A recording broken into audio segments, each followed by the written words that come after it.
Welcome to another edition of The Natural Nurse and Dr. Z. This is Dr. Z, Dr. Eugene Zampro, naturopathic physician. I'm hosting the show today. Dr. Ellen has the day off, and we're really excited to bring you this great radio, health, wellness, and alternative medicine today. And we have certainly one of my favorite folks online, Chris Killam, the medicine hunter, author, and educator. Founder of Medicine Hunter, Inc., Chris has conducted medical plant research in over 45 countries for probably that many years as well. Chris worked with companies to develop and popularize and bringing traditional foods and medicinal products into market success. I remember years ago his first book on kava kava, and he sensationalized the world and brought kava into the market, and he's done so with maca, rhodiola, Schisandra, Tamanu, Cat's Claw, Dragon's Blood, and the last time I had him on the show years ago, we talked about ayahuasca and many other plants. His job is to bridge worlds, sharing information about other cultures and the media, and they call him the Indiana Jones of natural medicine. So welcome, the medicine hunter, Chris Killam. Well, thanks, Eugene. It's been a long time. I'm so glad to be back on with you. I appreciate the work you do spreading, the word about good health, and I'll always love to be on your show. Thanks a lot, Chris. Yeah. So a lot's going on since then in natural medicine, of course. Where do you see natural medicine now? You've taken this whole perspective of where, like echinacea was not really known, and of course it was known hundreds of years ago by the eclectics. They popularized it in golden seal, and then it went underground during the 1930s and 40s and 50s, those years, McCarthyism and things like that. And then all of a sudden herbal medicine sprung up, and you were involved with this burgeoning respringing of herbal medicine back then. Take us through a little bit of a journey, a time capsule. Well, I got interested in herbal medicine, even though I confess I knew nothing about it. But around 1970, and I got what very few books I could find on the topic. I didn't even really know where to go, is the truth. And I would go to Boston, Chinatown, because I lived about a half hour away, and I'd look at all the herbs and not really know anything, except I knew about ginseng root, and that was it. And at that time, if you were interested in herbs, you were really, really way, way out there. And it's kind of ironic, because if you look at the pharmaceutical catalogs from companies like Park Davis and Squibb, even, Upjohn, even up until like around 1950, 1951, they were mostly herbal, and they did in fact have echinacea and valerian and golden seal and so many different products. But over time, as they really, developed their patented medicines, the herbs went bye-bye. And, as people also discovered that, often the medicines made them sick, it wasn't something that they really wanted, interest and science both started increasing in this whole category. And so many of us who've been in the natural product scene for a long time, have gone from being, what we used to refer to as the fruits, nuts, and flakes, to now we can stand on a mountain of impressive world-class science and, go toe-to-toe with any pharmaceutical, the difference being that our products are safer and much longer tested. So it's been a real revolution and gratifying too to see more and more people get help from nature instead of turning to toxic pharma. Yeah, and even seeing physicians kind of turn the other cheek, sort of, and embrace this, although not wholeheartedly. But you're seeing a slow erosion of resistance, and a lot of medical conferences now on dysbiosis and leaky gut. I remember Dr. Bastyr himself talking about leaky gut way before it was fashionable, and saying that this was going to become big medicine. He's like the Steve Jobs of natural medicine, because he's the guy that kept the fire burning during those McCarthy era years and always kept botanicals as a huge part of the naturopathic materia medica, you know? So we owe it to a lot of these people that during the days where you were locked up or castigated or worse for, you know, using natural medicine. So and we've come a long way. Well, we have come a long way, and I think one of the things that's happened that's also been fascinating and to be expected is that we've taken a lot of the pharmaceutical technology, extraction, distillation, purification, analytical testing, and applied it seamlessly to the entire herbal category. So, you know, you can have ginkgo or whatever you want that, you know, has a reproducible effect and is the same dose, you know, time after time after time. And this also is a breakthrough. So we've managed to take the good things from the pharmaceutical world and, you know, blend them with natural remedies that in many cases have been used for thousands of years.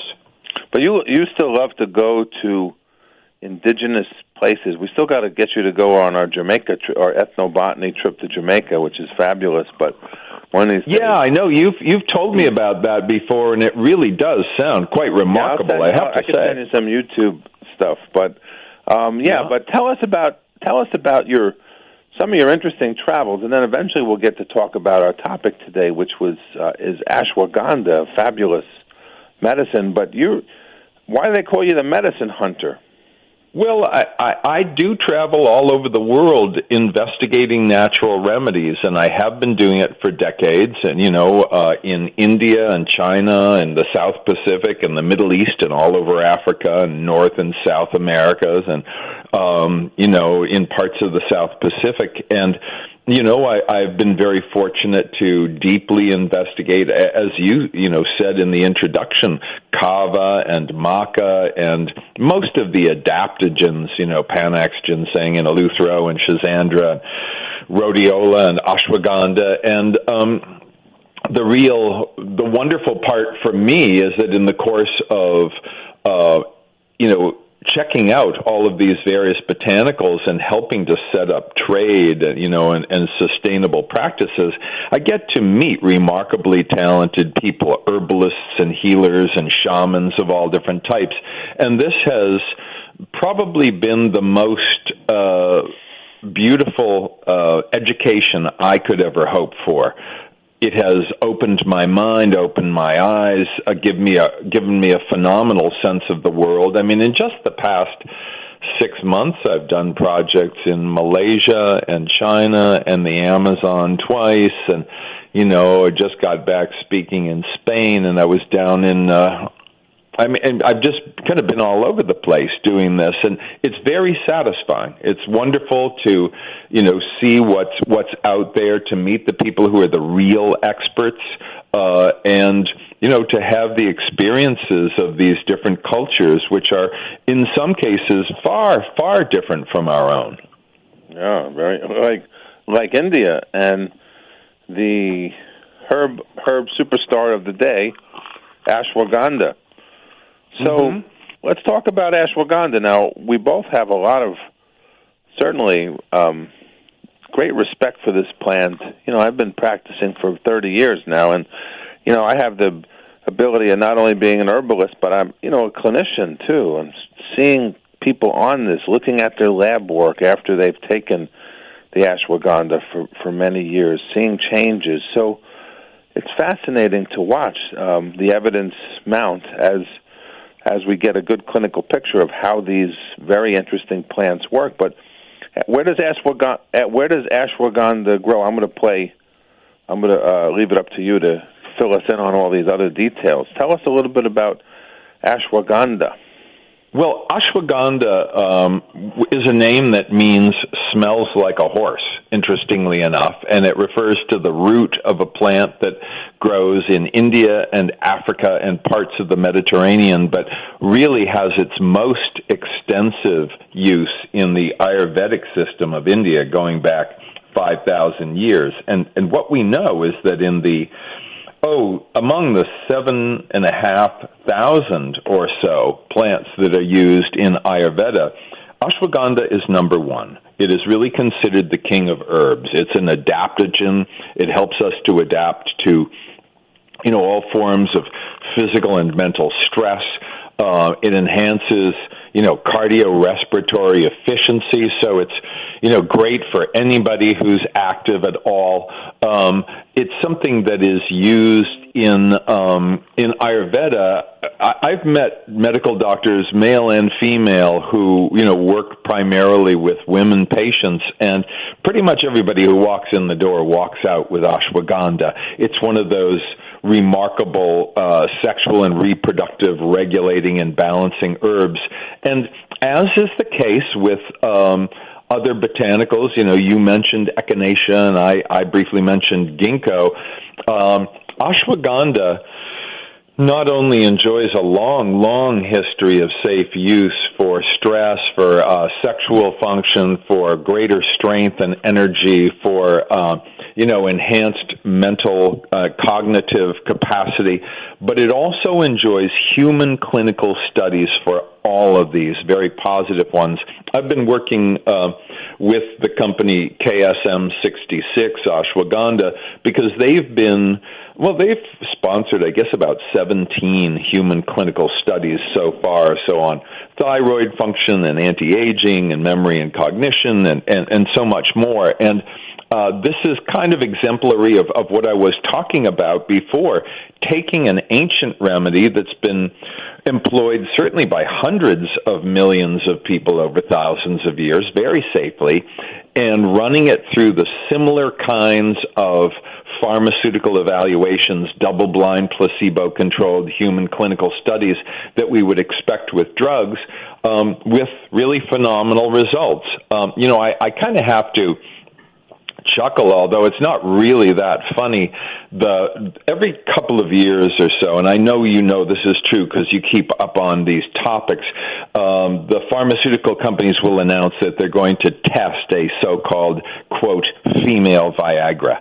And they do, and it always fails, and then that always makes the news, and then there's nothing about it for a while.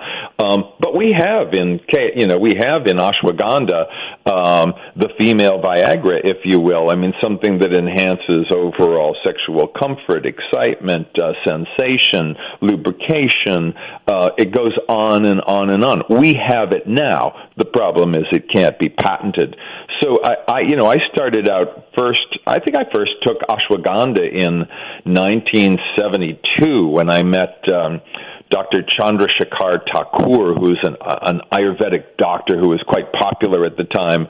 And since then, it's been my good fortune to include ashwagandha root extract in my daily program for many years. And I have to say, it's funny, I mentioned that the name means smells like a horse, but the old scriptures also say that it gives you the strength of a horse. And I find with my very, very demanding multi-million mile travel schedule and staying in different places, night after night, and eating irregularly when I'm out there on the road, that this is one of the things that keeps me strong, healthy, alert, and just sharp overall.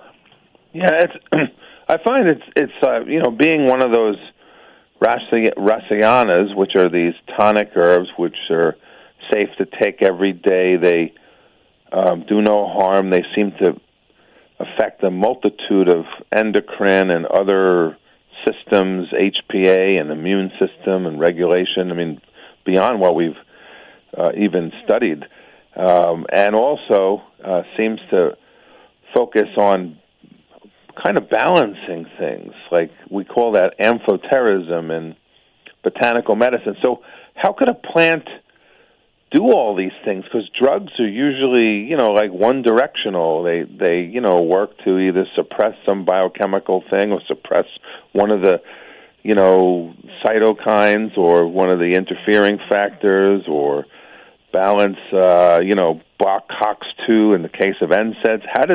How does a plant tend to do all these different things? It's fascinating to me. Well, I think for one thing, with pharmaceutical drugs, you've got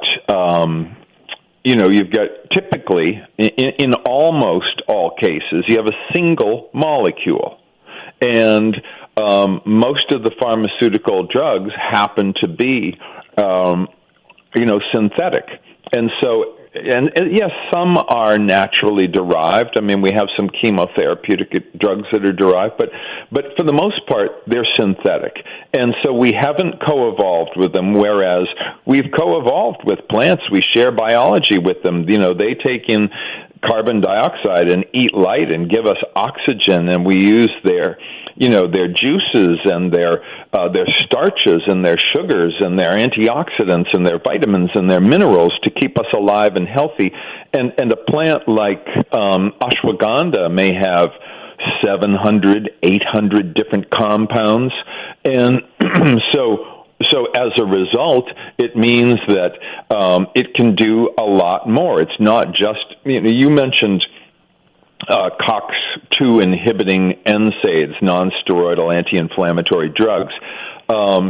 Just hitting one inflammatory marker throws all the others off balance and doesn't really help.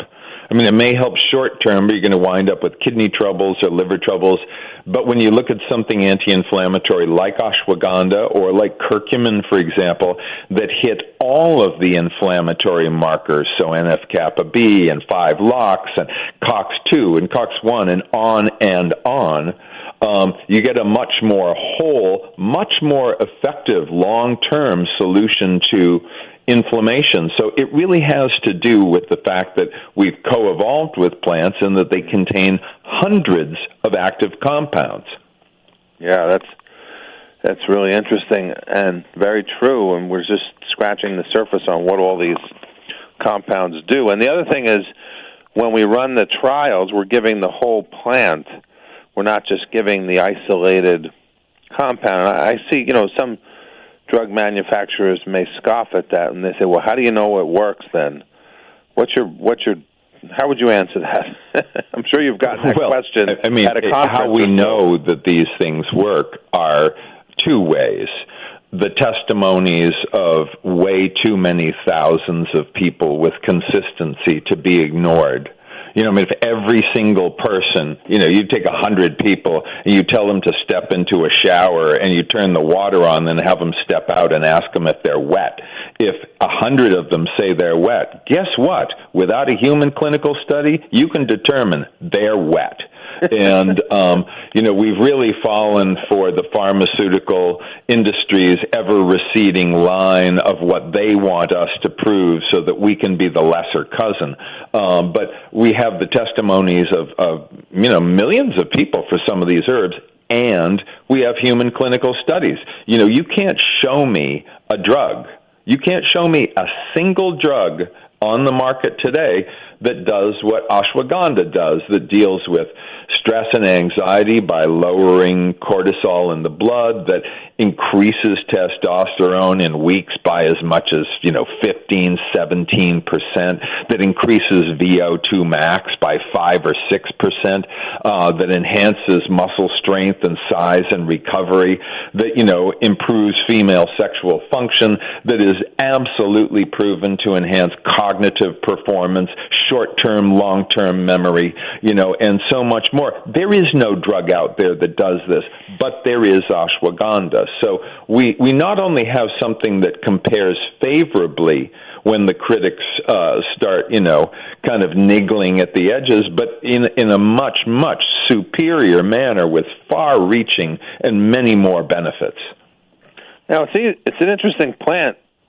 It's a cousin to the tomatoes, and years ago when I had a nice discussion with David Winston on my show, we were talking about that, I was a little bit hesitant to recommend ashwagandha all the time for some people that are sensitive to nightshades, people that eat lots of nightshades, including myself. If I have, and I don't do this much, but, once a year when my eggplant and peppers and and things come out the garden, I eat them for like a week, and then I do feel it in my joints. It's not just hallucination.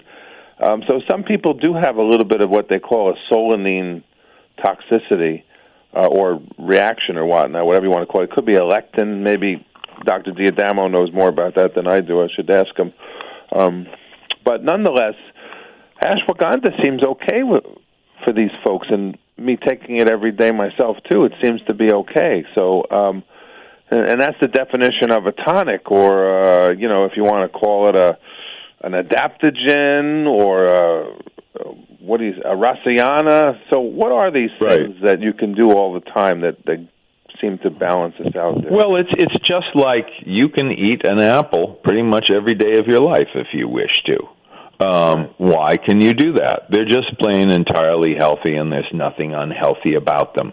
I spoke with a medical doctor in India who'd been working with patients, as a clinician for about 30-plus years, and he said to me, ashwagandha is the one plant I can give to anybody, regardless of their age and their condition, and know that it will do them no harm.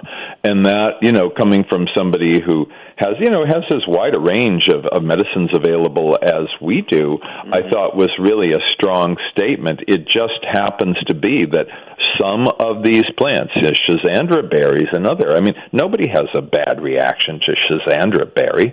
It's a tonic, pure and simple. And, it isn't the case. Again, we're so used to drugs that have negative effects. And by the way, if I may just get on my soapbox for a moment, there is no such thing as a side effect, and I'm sick of hearing the term.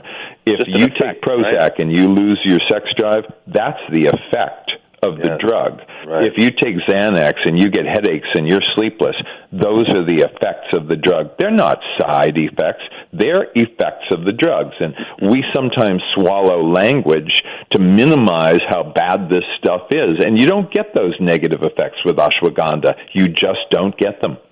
Right, yeah. So as a plant, it's interesting to grow. I grow quite a bit of it and have some gigantic ashwagandhas, at least 3-4 feet high. That's gigantic as far as that goes. With roots, one of my ashwagandhas about 15 years old. I put it out as a houseplant because it's in the tomato family, right? It's in the tomato family. It is sensitive, so you can't, in New England here where I live, you can't really grow it outdoors in the winter, but it comes in, and then it sort of overwinters, and it doesn't look too great. But, like a lot of these Solanaceae plants, I overwinter, like my Brugmansia is the same way. I bring them in and put them in a colder area that's, maybe about 50 degrees, and they drop the leaves, and they don't look so great, and they look like a giant potato, which is kind of sprouting this green stuff, and I scratch the bark, and if it looks good, then I know it's okay, and then all of a sudden I put the ashwagandha back outside in the summer, and it just explodes with growth. So that's good news. We actually do the same thing with our Brugmansia. It's a nude plant indoors in the winter, but right now it's getting all its leaves back. Yeah. It's back out on the deck. It's really happy. And, plants, many plants, as you well know, are very, very resilient. Yeah, well, I'm thinking that and you've seen, I haven't been to India myself ever, you've seen it grow in its native place. It probably sheds its leaves in pretty harsh conditions, even though it's from warmer climates. It might shed its leaves in pretty dry, arid, areas of India. Where does it actually grow? You said where have you seen it in India? It actually grows best on large scale in Rajasthan, India. So in the north, but in what we think of as old India, where there are still a lot of palaces and camels and that kind of thing. And the soil is very, very dry. Ashwagandha does not like water. And the soil's crumbly, and you would think nothing could really grow in it.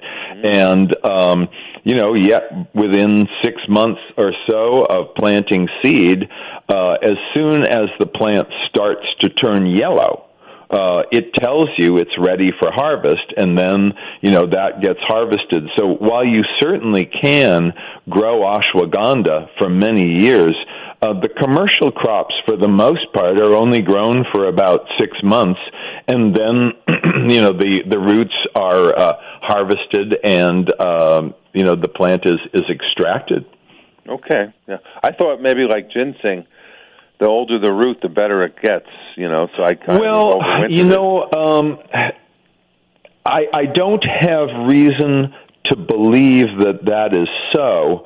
But in any case, where in India, in the sort of ashwagandha breadbasket in Rajasthan, it is just grown as a seasonal crop, and and I really appreciate that, Eugene, because there was about 20 years ago or 15 years ago some real concern that the wild supplies of ashwagandha were dwindling terribly, which they were. But now there's so much cultivation that we really don't have to worry about that. So that's a huge improvement, and that takes a lot of environmental pressure off this plant. Yeah, and interestingly enough, when it blooms, there's little diminutive flowers, kind of like tomato. When you can hardly notice the tomato flowers, and then you get these really cool red berries with a little husk, with a translucent husk over it, and it reminds me of those other plants that I can't remember. They what are they, ground tomatoes or ground husk tomatoes or something like that with a sweeter Yeah, I know flavor. what you're talking about. Yeah. Right. But it reminds me of that kind of, and then, they drop proliferatively, and then you can get lots of ashwagandha babies out the thing. So, yeah, it is a self-seeding type of plant like that. But it's interesting that you mentioned that you can pretty much plant them early, maybe start them in your greenhouse or in your house, and then plant them outside, and by fall, before the frost here, you can have a nice crop of ashwagandha to use. And now the dose. Oh, yeah, but I do have to say, I mean, you're in Connecticut, I'm in Massachusetts, we get rain. Ashwagandha does not like rain. It really doesn't. The drier, the better. The least moisture, the better. You would think that the plants would just completely die where they flourish. So, I'm not convinced that we'd get the same results that we would in India. I suspect we would not. Yeah, that's a good point. When we try to grow plants medicinally, we try to mimic the natural environment, but because of variations in altitude and sunlight and soil and microclimates and things like that, you wonder if that would change the secondary constituents of the ashwagandha if we were to try to grow it, say, in Florida or someplace like that. What's your thoughts on that, Chris? Well, I mean, Florida's wet and rainy. Florida's not going to be the place for this. It does not like water. It does not like rain. Maybe so Arizona, unless you can grow it someplace dry where it's not going to get water and it's not going to get rain, it's really not going to be the plant. It's like growing cactus in a swamp. It just can't be done. And but at the same time, I think one of the things that I love so much about ashwagandha is that it's an experiential herb. When you think about all the botanicals that we take over time that we know are good for us, echinacea is a great example. I mean, echinacea, we know it's good for us, but we don't feel it. You don't feel echinacea. You don't say, wow, I can feel an increase in T lymphocytes in my, blood. No, nobody does that. But you can feel ashwagandha. Extra vitality, extra strength, extra energy, enhanced mental sharpness. That's an experience, and that's something that I like about the adaptogens as a class of botanicals, and something that I really specifically like with ashwagandha. Yeah. Well, it's time to take a quick break. So we'll probably play one of our natural medicine chests and some station IDs and whatever. When we come back, we'll talk more about maybe the chemistry of ashwagandha, like these steroidal molecules. That's one of the, if you go to the various journals, and you learn about these things called triterpenoid saponin glycosides, which are the kind of the main thing behind this plant, although there's, like you said, many different steroidal and other types of various plant constituents. So anyway, we'll be back. We'll take a quick break. You're listening to the Dr. Z and Natural Nurse Show right here on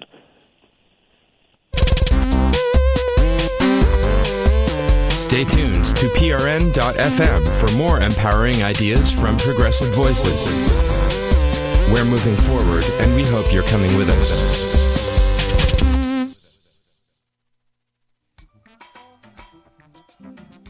On this edition of the Natural Medicine Chest, we'll discuss the nutrient known as taurine. Amino acids are chemical constituents that form the building blocks of protein in the body. The official definition of an amino acid is a compound which contains an amino group and a carboxylic acid. Taurine contains a sulfonic group instead, so is not a true amino acid, although it is often referred to as one. The intracellular concentration of taurine is 10 times that of any normal free amino acid.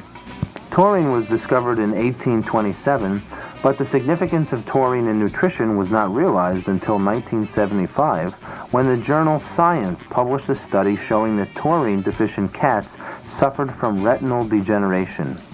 In 1986, the Annual Review of Biochemistry reported that the amount of taurine present in mammalian milk depends on the species. Natural human mother's milk is rich in taurine, but cow's milk, except for the early milk known as colostrum, is taurine deficient.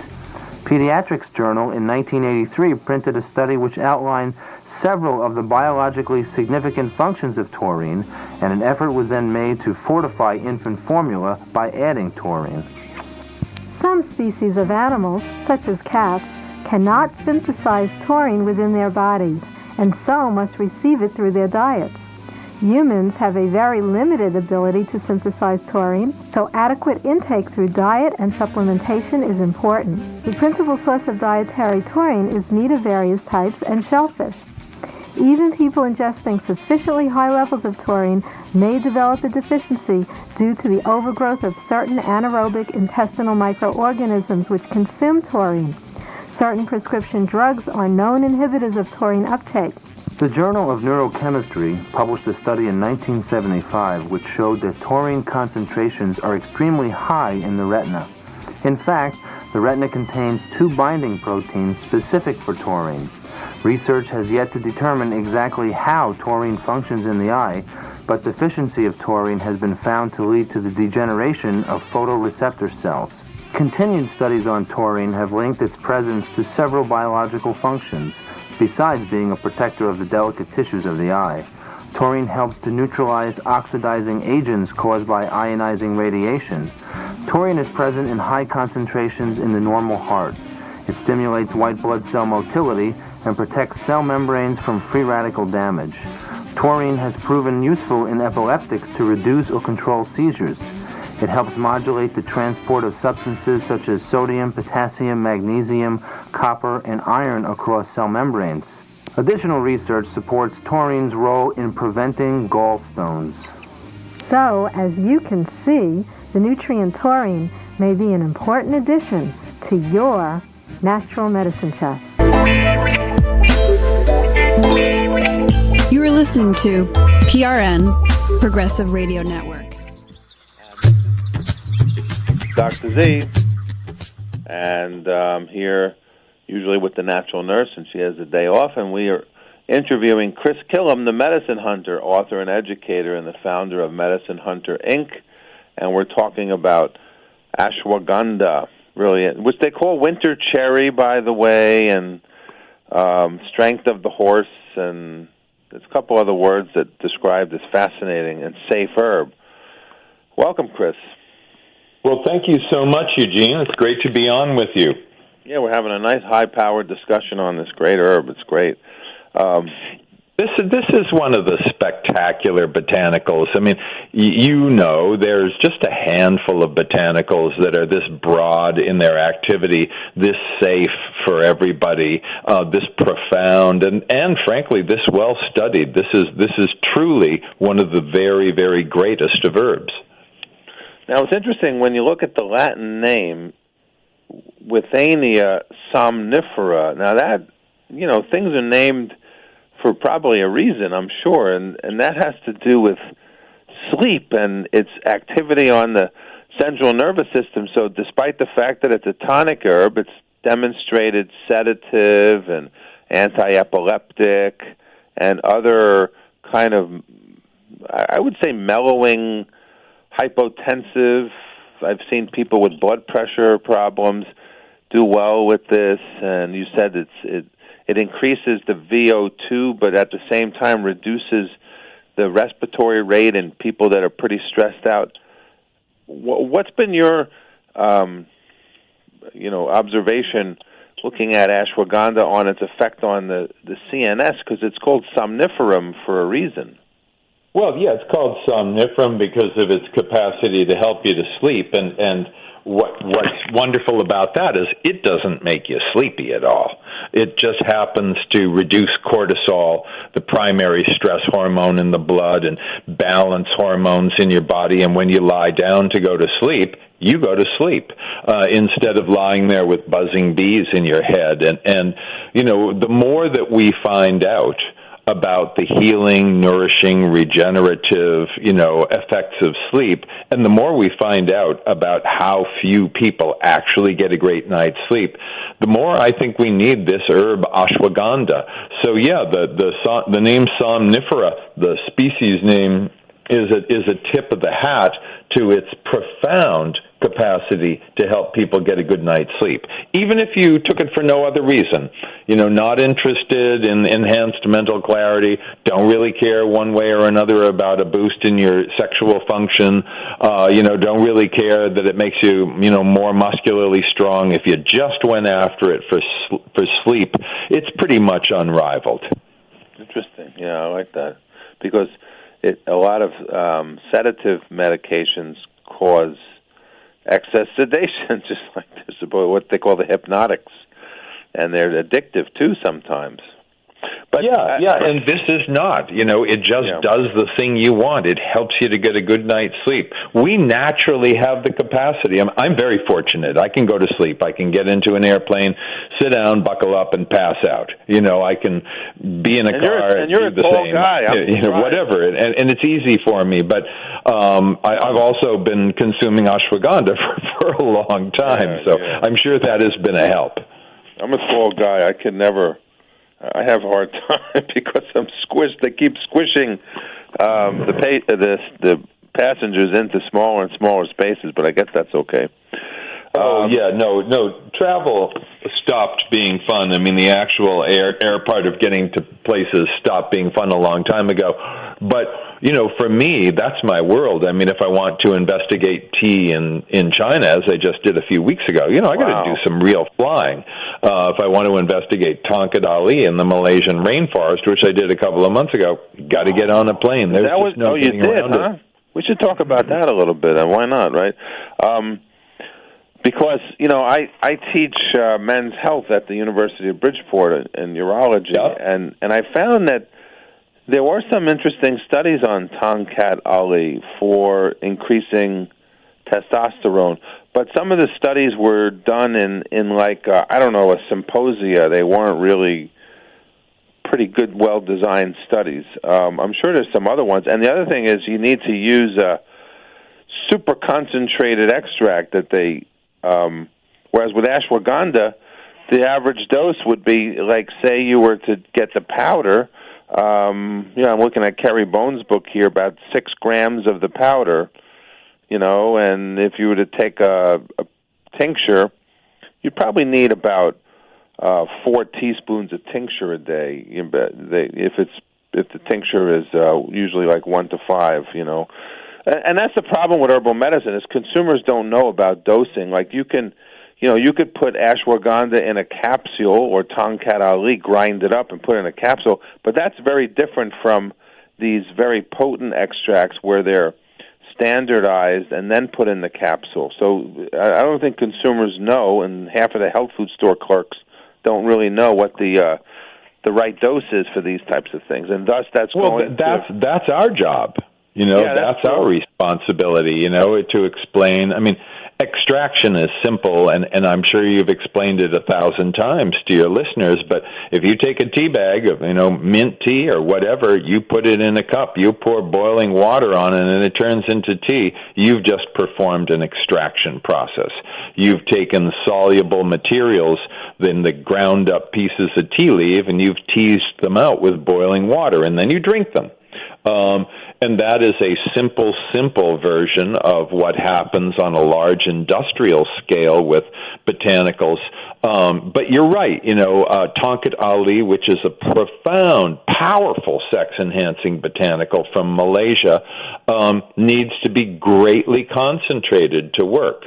And, we see some botanicals that need little or no concentration at all, and we see some that need a lot, and that just owes to the variety in plants. And it's neither a good thing nor a bad thing. It's just a different thing, one plant from another. Mm-hmm. You have to know that, and I guess by interviewing the local shaman,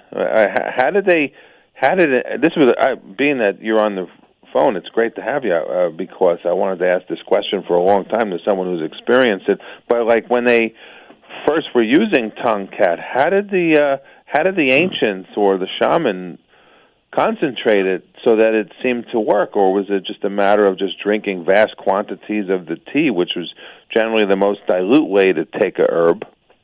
Well, okay, the people who consume the most Tonkat Ali in Malaysia are known as the Orang Asli, and they are the Aboriginal people of the Malay Peninsula, and they drink loads of this stuff.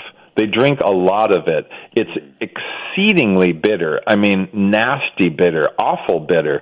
It's not within that range of, oh, gee, that's not so bad. It really is nasty bitter. And but we know that the use of it by the Orang Asli traditionally, and then also by the Bomos, the traditional healers, they figured out to, cook it down, to concentrate it, to add it to other herbs as you would in traditional Chinese medicine or Ayurveda.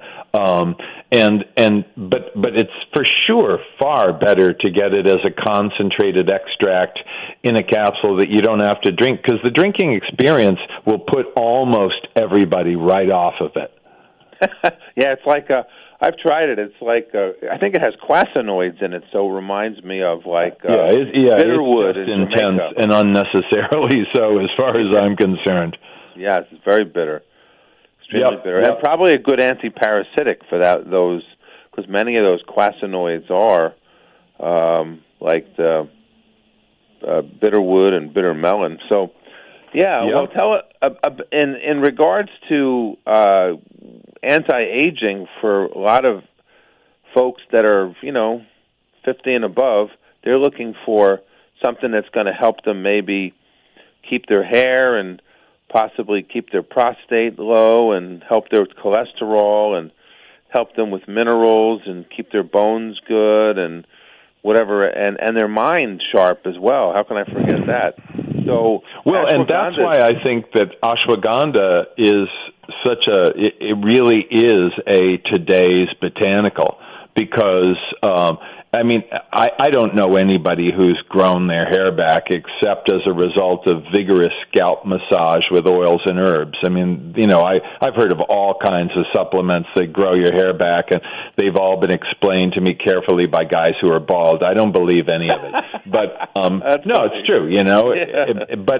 But when you just consider how many people are under stress, which is most people, and how much that affects every organ system in the body, and it deteriorates sleep, and it deteriorates energy, and it deteriorates your overall sense of well-being and happiness, just getting that into control, just one of the sort of miraculous effects of ashwagandha is enough if you just stopped there. But then we have, so many things happen as we age. Our sexual function changes, our endurance changes, our mental sharpness changes. We find that the ratio of body fat to lean muscle changes, so that we get more fat and less lean muscle, and that just seems unfair. And ashwagandha helps to keep us more in the youthful zone longer. I mean, nothing is going to stop aging except death. Nothing is going to prevent us from aging, but we can do it in a more healthy manner with more energy and strength and vitality if we have good, healthy lifestyle habits, including, drinking pure water and not eating junk food and exercising every day, and also taking these rasayan, these life extender botanicals like ashwagandha.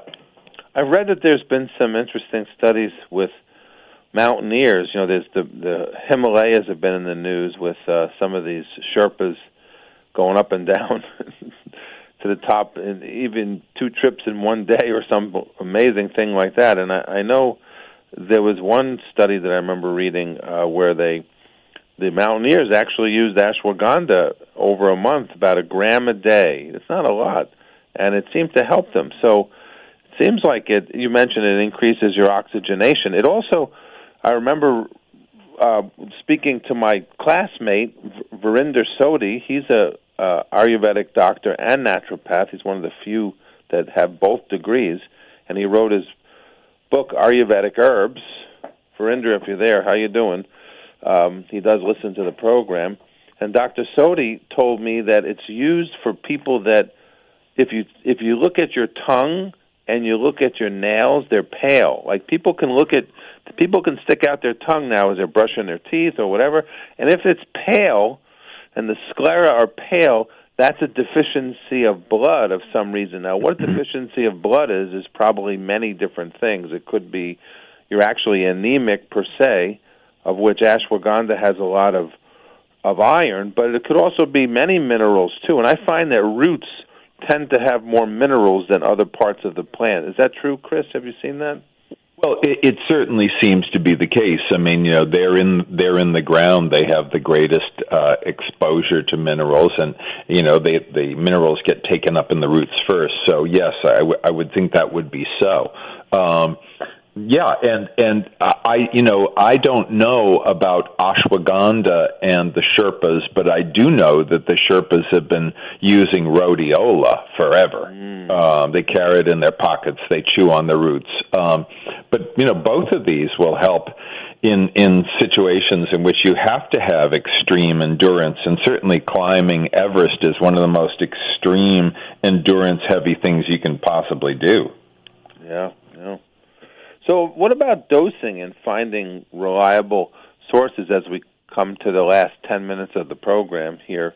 There's always a problem. People come in and, we're not here to really promote different brands, et cetera, on our station. We're here more just to give information. But people are they're confused. They walk in and there's a zillion. They don't speak the language of herbs. They heard about it on our show. They don't know what to do. They don't know what to take, how much to take per day. Give them some rough ideas about what you're looking at. And talk about from walking into a really posh health food store somewhere in Massachusetts to an Indian grocery store type of place. Okay. The whole spectrum of experience, yeah. If I walk into an Indian shop and I buy some ashwagandha root, what I'm supposed to do, according to the ancient texts, is I'm supposed to take that home and boil it in fatty buffalo milk and maybe add some jaggery, some coarse palm sugar to it, and then drink that. And the reason for the fatty buffalo milk is that it helps to extract some of the resinous and lipid compounds that are in the root more effectively than water. And so if I'm in a circumstance like that and I have access to a bunch of ashwagandha, as you will in some markets in India, then that's what I can do. And that's a traditional way of consuming it. If you're not in a situation in which you can dash into an Indian market, get a bunch of ashwagandha and boil it with fatty buffalo milk and add jaggery at home, which is like almost everybody listening, then this is where I do favor brands because, just like glass, just like steel, just like anything else, extracts are not all the same. I'm a real fan of the KSM 66 ashwagandha extract, which is in, 500-600 products, because it's clinically studied, because we know that 600 milligrams of that extract per day works for all the different health indications we've been talking about. That's been the dosage in 17 human studies. If you take other brands that don't contain that, they may work, they may not. I can't say. I don't know. But if I'm asked to recommend a ginkgo, I'm going to recommend Schwaba EGB 716 because it's the most extensively tested ginkgo extract on earth, and it's in hundreds of products. And if I'm going to, recommend St. John's wort, I'll recommend Kira because it's clinically studied to help deal with depression. And in the case of ashwagandha, the KSM 66, that's the one that has the most science. So, I think we can direct people to clinically tested, highly effective botanicals in many categories, whether it's cranberry, whether it's rhodiola, whether it's kava, whether it's devil's claw, and help people to get to the good stuff that will really address their health needs. When I look at certain monographs on the ashwagandha, I find that it doesn't really have a tremendous interaction with many medications patients were on, because that's the other big thing that people come in with a litany of allopathic drugs and even naturopathic stuff coming into my office, and then I'm like, okay, well, let's look up all the nutrients that all the drugs strip your body of, first of all, and and then second of all, let's use the least damaging drugs. But because, like you said, ashwagandha is like a food and considered a rasayana adaptogen, it seems to have little, if any, interactions with drugs and not lots of special warnings and precautions. And even, believe it or not, I think it's even safe in pregnancy, which is unusual for a plant. Many plants... In India, obstetricians and gynecologists give ashwagandha to pregnant women as a matter of course.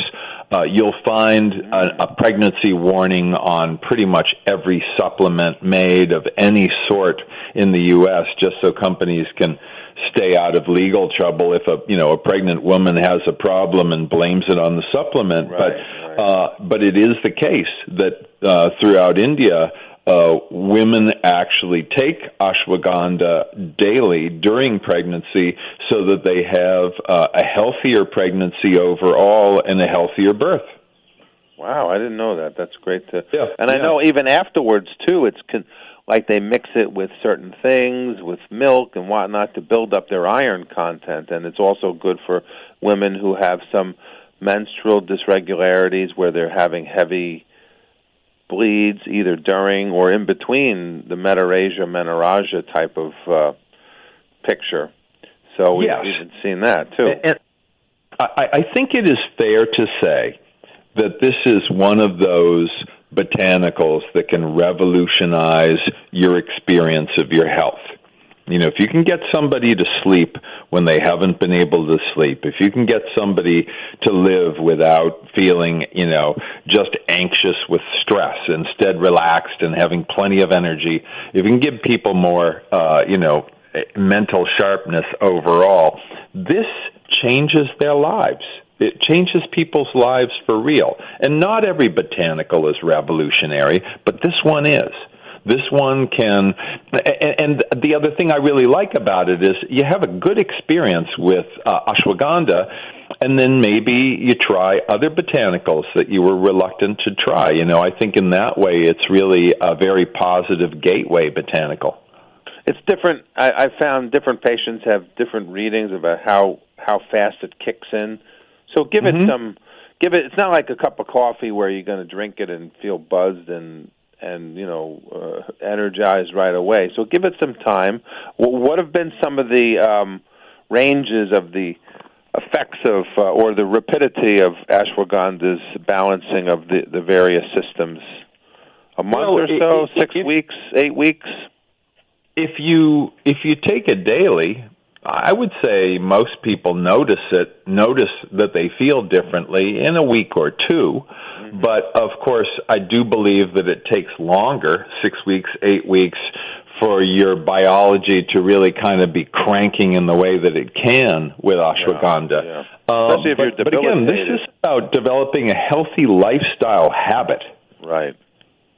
But it's therefore ideally suited to treatment of overactive patients that have burnt out. That's kind of the classic, and where taking ginseng may overstimulate them.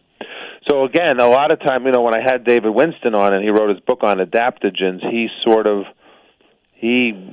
diced them up and said, okay, these adaptogens are kind of more suited for these types of people, et cetera, et cetera. Some are overstimulating, based on TCM. They also give the adaptogens to different people, but because this is a different system of medicine, Ayurveda, they have a little bit different. But like you said, this is tridoshic. It seems to be applied to everyone, whether you're Pitta, Kapha, Vata, whatever. You can try ashwagandha, or it becomes the base of a formula with other drivers and other types of botanicals.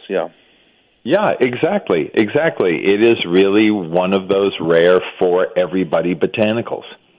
Thanks. And, I think that what I love is when I recommend ashwagandha to somebody and then they, get back to me a few weeks later or a month later and go, wow, that stuff really changed the way I feel in a positive way. And that's the kind of thing I want to hear. I want to hear that people get the health results they deserve. They get the energy that they want, they get the better sleep, they get the stress reduction, they're sharper, they're stronger. I want people to have this. This is why we do what we do, to spread the word and hopefully spread good health. Well, thank you, Chris, for being a great guest on the program here. Any last words, and how could folks get in contact and find out more about your things that you're doing? Well, if people want to know about what I'm up to, they can go to my overly big website, which is medicinehunter.com. Lots of articles there, lots of links to TV that I've done, lots of photography of foreign places. There's a lot of treasure there. I would say that's the best thing. You can also look me up on YouTube. I've got about, 60 or 70 videos up. Some of them are talks at different conferences and that kind of thing. And the other thing I'd like to say is that it's always a pleasure to be on your show. I never take it for granted, and I really appreciate what you're doing in your work to not only, help people be healthier because you're a clinician, but also to spread the really, really good word through radio. I thank you so much for that. Sure, yeah. And we'll have to get you down as a lecturer on one of my trips to Jamaica, and you can teach us more about the tropical things down there, because the pan-tropical areas have similar herbs. Oh, yes, they do. They do. And Jamaican herbology, as you know better than I do, is very wonderfully well developed and something that people should know a lot more about, not just can they get a good jerk chicken at night. Thanks, Chris. Have a great one. Take care. Thank you, Eugene. You take really good care. Many blessings to you. Bye. You too. Bye. And that does it for another edition of The Natural Nurse and Dr. Z. Stay healthy, folks. Bye-bye.